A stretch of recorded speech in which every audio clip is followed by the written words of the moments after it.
बिस्मिल्लाहिर्रहमानिर्रहीम। अस्सलाम वालेकुम स्टूडेंट्स। बेटा जो आज हमारा टॉपिक है जो हमने स्टार्ट करना है डेफिनेशन का, that is radical and radicand. अब इसमें जो डेफिनेशन है इसमें दो वर्ड यूज़ हो रहे हैं। फर्स्ट वर्ड है बेटा आपके पास रेडिकल और दूसरा जो नेम है आपके पास दैट इज़ रेडिकेंड। हमने इस एक्सरसाइज में बेशुमार क्वेश्चन किए थे जिसमें हमारे पास स्क्वायर रूट की फॉर्म में नंबर्स आ रहे थे। लेट एक नंबर स्क्वायर रूट की फॉर्म में 3 और उसके स्क्वायर रूट के बाहर लिखा जाता है 2। इनकी अगर हम जनरल फॉर्म की बात करें तो इसकी जनरल फॉर्म है square root of A N. Square root की किसी भी फॉर्म की जनरल फॉर्म ये है। अब इसमें ए किसी भी स्क्वायर रूट के बाहर अगर लिखा जाए ये इसका इंडेक्स कहलाता है। दूसरा ये जो सिंबल है स्क्वायर रूट वाला दैट इज़ कॉल्ड रेडिकल। इसके लिए दो वर्ड हम यूज़ करते हैं। आप इसके लिए रेडिकल का भी वर्ड यूज़ कर सकते हैं या हम इसे सिंपली पूरे चैप्टर में रेडिकल साइन का भी नाम देते रहे हैं। अगर आप सिर्फ वर्ड रेडिकल भी बोलें तो ये रेडिकल साइन को ही रिप्रेजेंट करता है। और तीसरी और आखिरी चीज़ इस जनरल फॉर्म में जो थी दैट इज़ एन।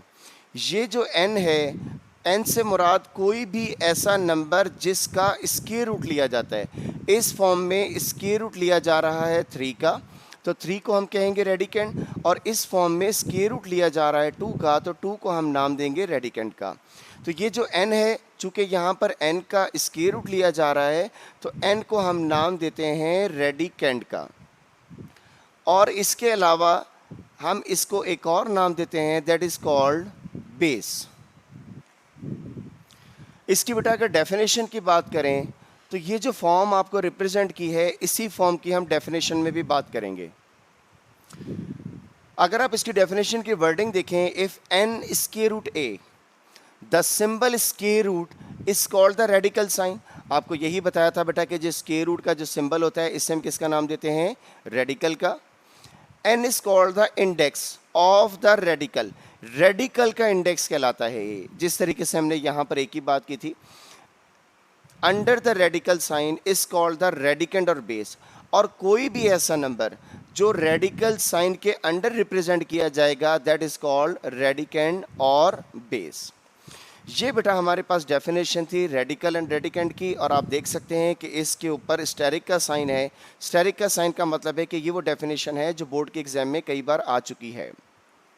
नेक्स्ट इसके बाद बेटा अगर हम बात करें तो हमारे पास नेक्स्ट टॉपिक है प्रॉपर्टीज ऑफ रेडिकल। इस प्रॉपर्टीज ऑफ रेडिकल में आप देख सकते हैं कि आपके पास टोटल 5 प्रॉपर्टीज हैं। अगर ये फर्स्ट प्रॉपर्टी की हम बात करें तो फर्स्ट प्रॉपर्टी बेटा आपके पास n square root a b is equal to N square root of a and n square root of b. इस प्रॉपर्टी की अगर हम एक्सप्लेनेशन करें फर्स्ट प्रॉपर्टी की तो आपको मैं इस तरीके से एक्सप्लेन कर सकता हूं कि अगर आपके पास n square root a b है, दिस मीन्स आपके पास रेडिकल साइन के नीचे 2 बेसिस हैं। जिस तरीके से हमने बात की थी कि इसको हम बेस का नाम देते हैं या रेडिकेंड का नाम देते हैं, तो ये जो आपके पास 2 रेडिकेंड है ए और बी, आप इनको सेपरेट इंडेक्स के साथ लिख सकते हैं। जब हमने एक्सरसाइज के क्वेश्चन किए थे तो हमने बेशुमार जगह पर हमारे पास लिखा था square root of 2 multiply by 3। तो इससे बेटा हम हमेशा क्या लिखते थे, square root of 2 multiply by square root of 3। यही बेटा इसकी फर्स्ट प्रॉपर्टी है कि अगर आपके पास रेडिकल साइन में 2 बेसिस यूज होती हैं या 2 रेडिकेंड यूज होते हैं तो आप इनको सेपरेट इंडेक्स के साथ अलग-अलग रेडिकल साइन के साथ आप इसको लिख सकते हैं। अगर प्रॉपर्टी नंबर 2 की बात करें बेटा तो सेकंड प्रॉपर्टी इज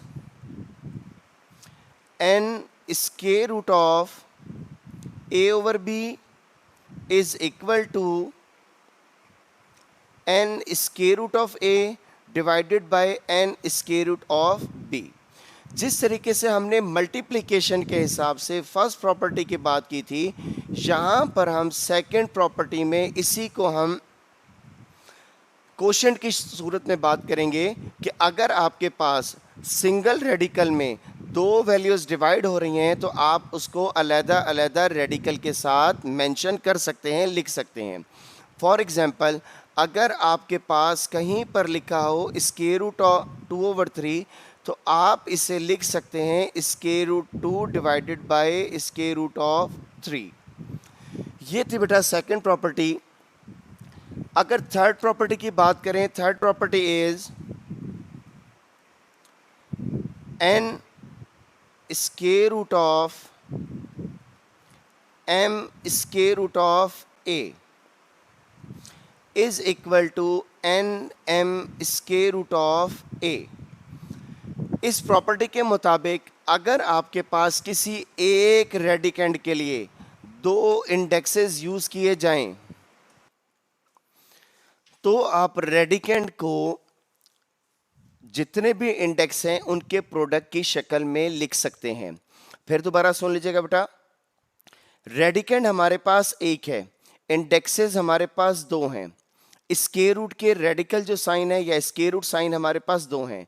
अगर ऐसी सूरत हो तो आप दोनों इंडेक्सेस के प्रोडक्ट को सिंगल रेडिकेंड की फॉर्म में लिख सकते हैं।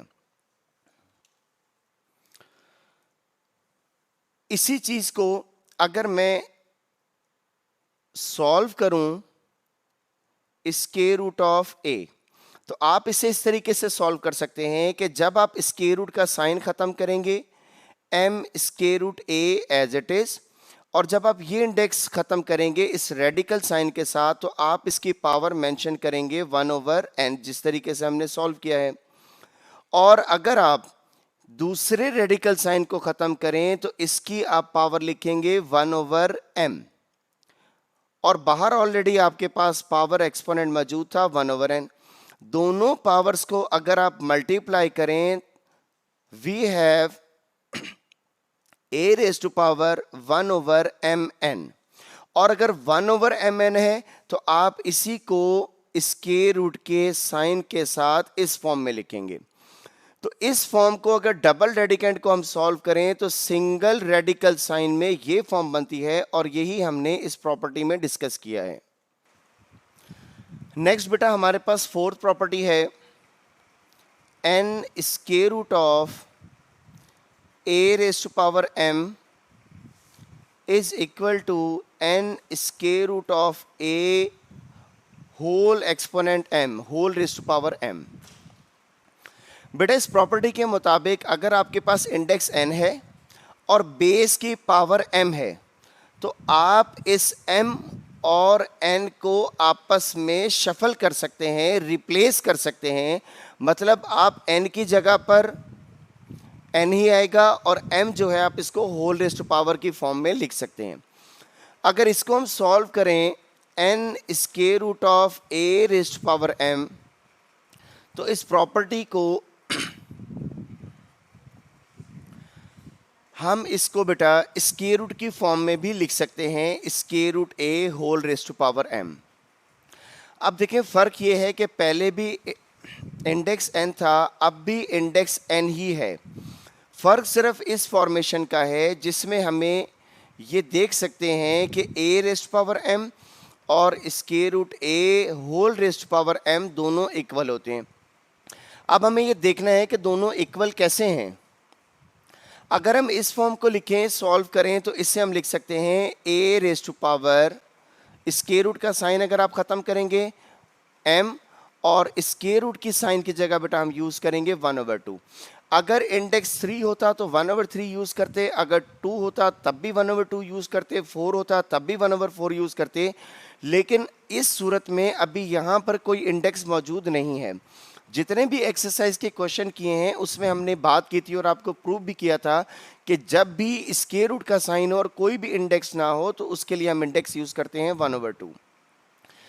अगर आप m को 1/2 से मल्टीप्लाई करेंगे that will be equal to a raise to power m/2। इस फॉर्म को अगर हम square root a raise to power m को सॉल्व करें that is equal to a raise to power m/2। अब इस फॉर्म को अगर आप सॉल्व करें तो स्क्वायर रूट के साइन की जगह हम लिखेंगे 1/2 और whole raise to power m आपके पास एज इट इज रहेगा। अगर इन दोनों एक्सपोनेंट को आप मल्टीप्लाई करें that will be equal to a raise to power m/2। तो अगर आप स्क्वायर रूट a रेज पर m को सॉल्व करें तब भी आपके पास a रेज पर m/2 बनता है, या फिर square root a whole raise पर m को सॉल्व करें तब भी आपके पास a raise to power m/2 ही बनता है। इसका मतलब है कि अगर आपके पास square root a raise to power m है तो आप इसे square root a whole raise to power m की शक्ल में लिख सकते हैं। ये बेटा हमारे पास थी 4 प्रॉपर्टी, और अब इस प्रॉपर्टीज ऑफ रेडिकल में जो लास्ट प्रॉपर्टी है दैट इज प्रॉपर्टी नंबर 5, और प्रॉपर्टी नंबर 5 के मुताबिक n square root a raise to power n is equal to a। बेटा बात यह है कि अगर a जो आपके पास रेडिकेंड है उसका एक्सपोनेंट अगर n है और जो बेस का एक्सपोनेंट है वही आपके पास इंडेक्स है, मींस एक्सपोनेंट और इंडेक्स दोनों आपके पास इक्वल हैं, तो ये आपके पास हमेशा बेस रेज टू पावर 1 ही बचेगा। अब कैसे? आपके पास अगर हम इसको सॉल्व करें तो a raise to power n as it is, जब स्क्वायर रूट का साइन आप खत्म करेंगे तो n की जगह आप पावर यूज करेंगे 1/n, n से कैंसिल हो जाएगा, बाकी आपके पास क्या रह गया a रेज टू पावर 1। तो यही फॉर्म है कि अगर इंडेक्स और एक्सपोनेंट दोनों सेम हैं तो आपके पास एंड में बेस रेज टू पावर 1 ही रहेगा। इससे हम इस तरीके से इसको एक्सप्लेन कर सकते हैं, अगर आपके पास स्क्वायर रूट 5 और square root 2 raise to power 5 हो, अब चूंकि इंडेक्स और एक्सपोनेंट दोनों सेम है so we have radicand raise to power 1। ये आपके पास बेटा प्रॉपर्टीज थी, प्रॉपर्टीज ऑफ रेडिकल, और टोटल ये देवर 5 इन नंबर्स। नेक्स्ट जो बेटा हमारे पास दैट इज टॉपिक है that is law of exponent. अब लॉ ऑफ एक्सपोनेंट आप देखें टोटल इसकी 7 प्रॉपर्टीज़ हैं। हमने एक्सरसाइज 2.4 में इन प्रॉपर्टीज़ का बहुत फ्रीक्वेंटली यूज़ किया है, लॉज ऑफ एक्सपोनेंट्स। और आपको मालूम है, पहले भी आपको बहुत बार बताया है कि जो एक्सपोनेंट है या जिसे आप कहते हैं एक्स स्क्वायर, ये जिसे हम पढ़ते हैं X raise to power 2, power, इस पावर के लिए जो इसका प्रॉपर मैथमेटिकल वर्ड है that is exponent, X raise to power exponent 2। इसमें सबसे फर्स्ट प्रॉपर्टी की अगर बात करें that is a raise to power m multiply by a raise to power n is equal to a raise to power m plus 1। ये property उस वक्त hold करती है कि जिस वक्त आपके पास बेसिस सेम हो। बेसिस सेम से मुराद यहाँ पर आपके पास a raise to power m में बेस क्या बनेगी a raise to power n में बेस क्या है a, और दोनों बेसेस मल्टीप्लाई हो रही हैं। अगर बेस सेम हो तो पावर्स को ऐड कर देते हैं। Second property is a raise to power m whole raise to power n is equal to, अब इस सेकंड प्रॉपर्टी को अगर हम सॉल्व करें तो a बेस हमारे पास और a का जो एक्सपोनेंट है that is m and whole exponent is n। m और n दोनों एक्सपोनेंट्स हैं। जब भी आपके पास सिंगल बेस के साथ डबल एक्सपोनेंट आए तो आपने इन एक्सपोनेंट को हमेशा आपस में मल्टीप्लाई कर देना है। Third property is a b raise to power n। अब यहाँ पर अगर हम बेस की बात करें तो बेस हमारे पास है a एंड b, दोनों बेस में शामिल होंगे क्योंकि, और इसका एक्सपोनेंट जो है वो n है। बेस डबल है और एक्सपोनेंट सिंगल है, इस सूरत में ये जो एक्सपोनेंट है ये a का भी होगा और यही एक्सपोनेंट a b का भी कंसिडर किया जाएगा। So we can write that a b raise to power n is equal to a raise to power n multiply by b raise to power n। Property number 4 is a over b whole raise to power n। ये property बेटा resemble करती है property number 3 से। यहाँ पर हमारे पास basis दो थी a एंड b, दो बेसिस हम यूज़ कर रहे थे जिनका एक्सपोनेंट सिंगल था। अब ये जो दो बेसिस यूज़ कर रहे थे ये प्रोडक्ट की शक्ल में थी, मल्टीप्लाई हो रही थी। अगर हम प्रॉपर्टी नंबर 4 की बात करें तो यहाँ पर भी हमारे पास दो बेसिस ही हैं, एक बेस ए है और एक बेस बी है। दोनों को बेसिस इसलिए कह सकते हैं क्योंकि दोनों का एक्सपोनेंट सेम है। यहाँ पर हमारे पास प्रॉपर्टी नंबर 3 में ए बी प्रोडक्ट की शक्ल में था, प्रॉपर्टी नंबर 4 में यही हमारे पास कोशेंट की शक्ल में है, जिसे आप कहते हैं कि डिवीजन की शक्ल में है। अगर आपके पास सिंगल एक्सपोनेंट डिवीजन की फॉर्म में हो तो इसे आप सेपरेट न्यूमरेटर की शक्ल में भी लिखेंगे और डिनोमिनेटर की शक्ल में भी लिखेंगे। नेक्स्ट प्रॉपर्टी है हमारे पास बेटा property number 5, that is a raised to power m divided by a raised to power n is equal to। हमने एक्सरसाइज 2.5 में जब लॉ ऑफ एक्सपोनेंट यूज किए थे उसमें बेटा हम ऐसा करते थे कि अगर सेपरेट न्यूमरेटर और डिनोमिनेटर दोनों की बेसिस सेम है तो हम इनको बेटा ऐसा करते थे कि डिनोमिनेटर में जो भी वैल्यू है, अगर a रेस्ट पावर n है, इसको हम न्यूमरेटर में ले आते हैं लेकिन इसकी पावर बन जाती है बेटा नेगेटिव। और इसके बाद हम इसी के ऊपर प्रॉपर्टी नंबर 1 यूज़ करते हैं जो हमने सबसे पहले बात की है कि अगर बेसिस सेम है और बेसिस मल्टीप्लाई हो रही हैं तो इनकी पावर्स को ऐड कर दिया जाता है। So we can write that a raised to power m divided by a raised to power n is equal to a raised to power m minus n। Next बेटा अगर हम बात करें नेक्स्ट प्रॉपर्टी की, that is property number 6, a raised to power 0 is equal to 1 where a is not equal to 0। इसका proof मैंने आपको exercise 2.4 के टाइम पे भी बताया था। अभी बेटा दोबारा इसका प्रूफ देख लीजिएगा। ये प्रॉपर्टी हमें ये कहती है कि किसी भी बेस की पावर अगर 0 हो, या आप इसे कह सकते हैं किसी भी नंबर की पावर अगर 0 हो तो वो हमेशा 1 के इक्वल होगा, चाहे वो आपके पास फॉर्म बने 2 raised power 0, 3 rest power 0, a rest power 0, b rest power 0, किसी भी नंबर की पावर किसी भी फॉर्म में अगर 0 के इक्वल हो, that is always equal to, all forms are always equal to 1। अब सवाल ये है बेटा कैसे, आपके पास एक एक्सप्रेशन यूज करता हूं 2 raised power 3 divided by 2 raised to power 3। सबसे पहली बात 2 रेस्ट पावर 3 किसके इक्वल होता है, 8 के इक्वल होगा, और 8 जब 8 से डिवाइड होगा दैट इज इक्वल टू 1। अब इस सब का a रेस्ट पावर 0 से ताल्लुक कैसे है ये मेरा बेटा देखिएगा। अगर मैं इसी फॉर्म को यूज करूं 2 raised power 3 divided by 2 raised power 3 और इसको सॉल्व करने के बजाय मैं 8 नहीं बनाता, अब मैं यहां पर यूज करता हूं लॉ ऑफ एक्सपोनेंट। अभी हमने कोशेंट की फॉर्म पढ़ी है कि अगर आपके पास बेस सेम है और आपके पास एक्सपोनेंट डिफरेंट है तो डिनोमिनेटर में जो एक्सपोनेंट है आप उसे ऊपर लाकर नेगेटिव कर सकते हैं। यही फॉर्म बेटा मैं यहां पर यूज करने लगा हूं, 2 raised power 3 multiply by denominator में 2 रेस्ट पावर 3, न्यूमरेटर में आकर बन जाएगा 2 रेस्ट पावर -3।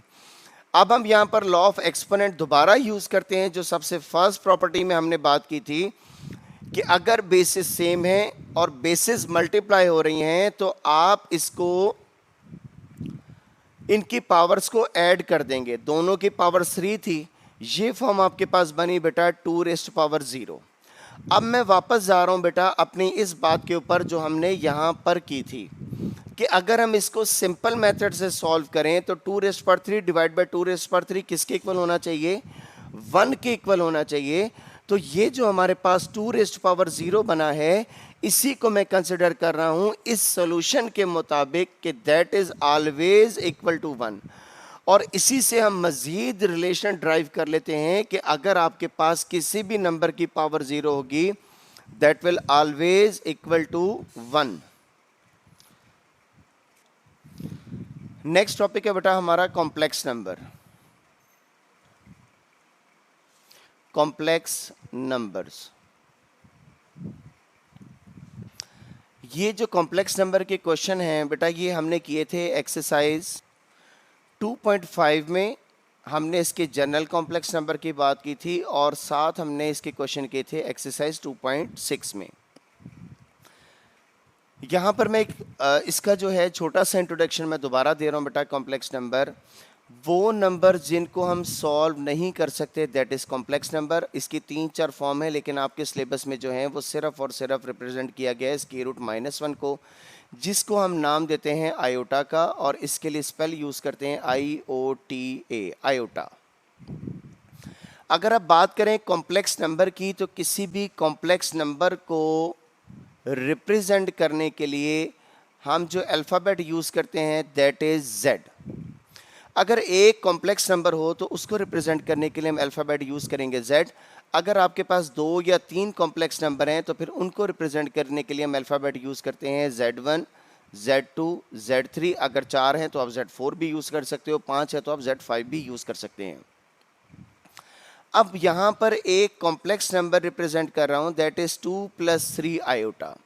ये जो टोटल है, अगर हम इस टोटल नंबर की बात करें तो ये नंबर कहलाएगा कॉम्प्लेक्स नंबर टोटल। और किसी भी कॉम्प्लेक्स नंबर के 2 पार्ट होते हैं, एक पार्ट को हम नाम देते हैं रियल पार्ट का और दूसरे पार्ट को हम नाम देते हैं इमेजिनरी पार्ट का। मैं यहाँ पर बेटा इसकी डिटेल में बात नहीं कर रहा क्योंकि ये हम एक्सरसाइज 2.5 और 2.6 में हम बात कर चुके हैं। अगर किसी को कोई डिटेल इसके चाहिए हो तो एक्सरसाइज 2.5 लेक्चर 2.5 वाला जो लेक्चर है बेटा वो दोबारा देख सकते हैं।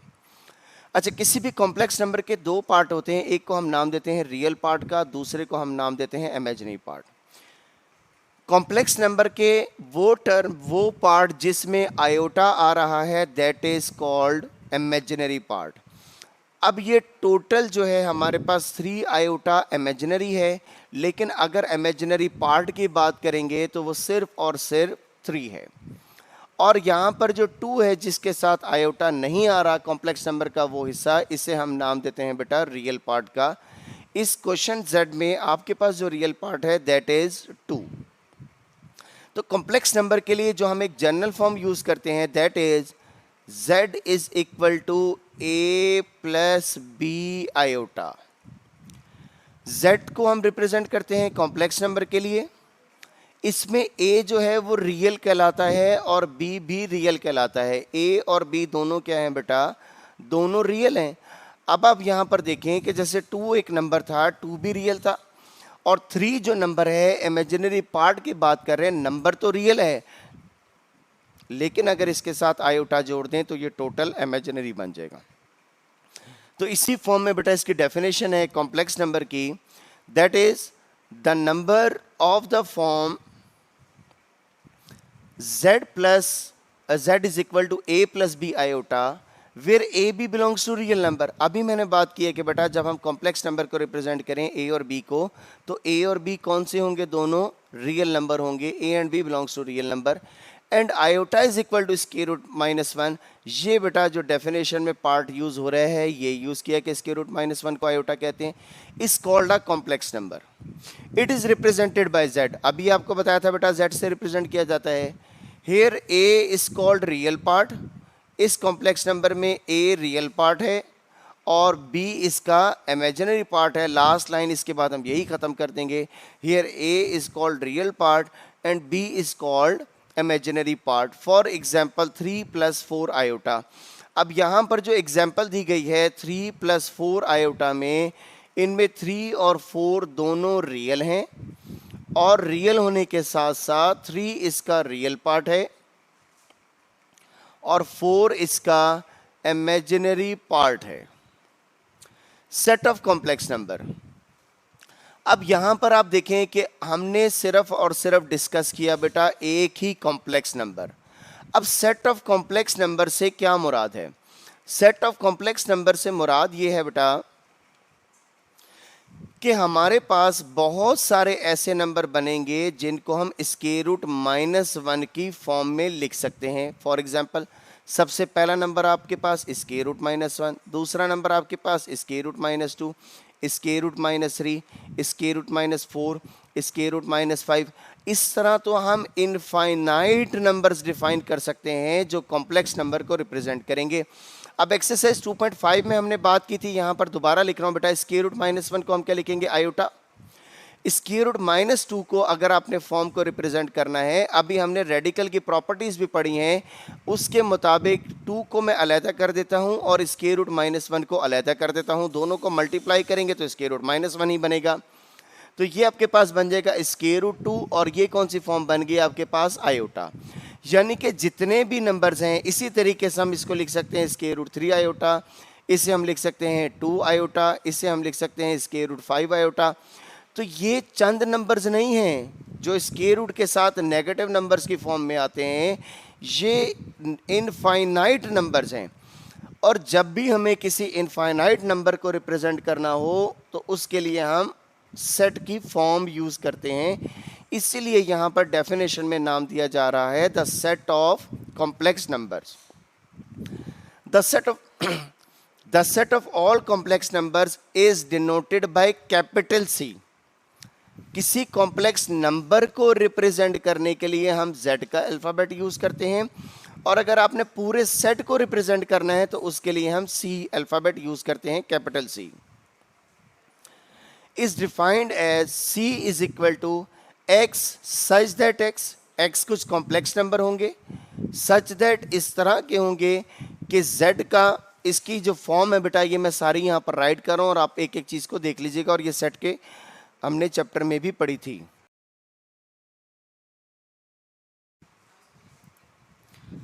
अच्छा बेटा, ये जो नंबर है Z, कॉम्प्लेक्स नंबर का जो सेट है, ये फॉर्म में लिखा हुआ है C is equal to Z।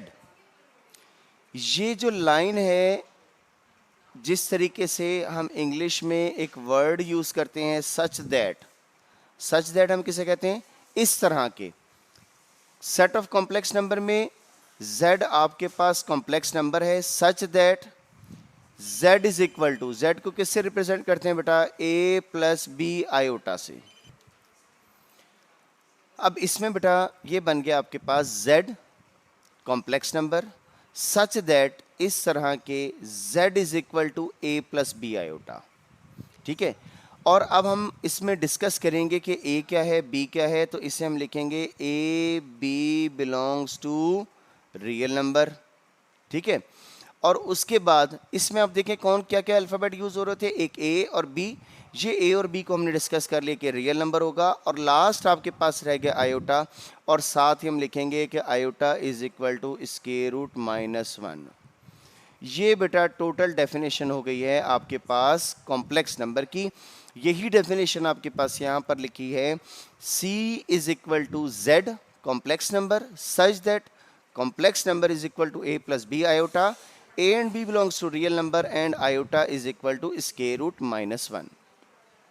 फिर the number A and B are called real and imaginary part of Z and are denoted by A is equal to, ये R E Z का मतलब है A is real part of Z and B is imaginary part of Z respectively। ठीक है, जिस तरीके से हम लिखते थे ना रियल पार्ट, अब इसके अगर रियल पार्ट की बात करें तो Z is equal to A plus B iota अगर एक नंबर है, इसका रियल पार्ट हम क्या लिखेंगे, A। तो इसे हम ऐसे भी लिख सकते हैं A is equal to real part of Z, और अगर B की बात करें B is equal to imaginary part of Z।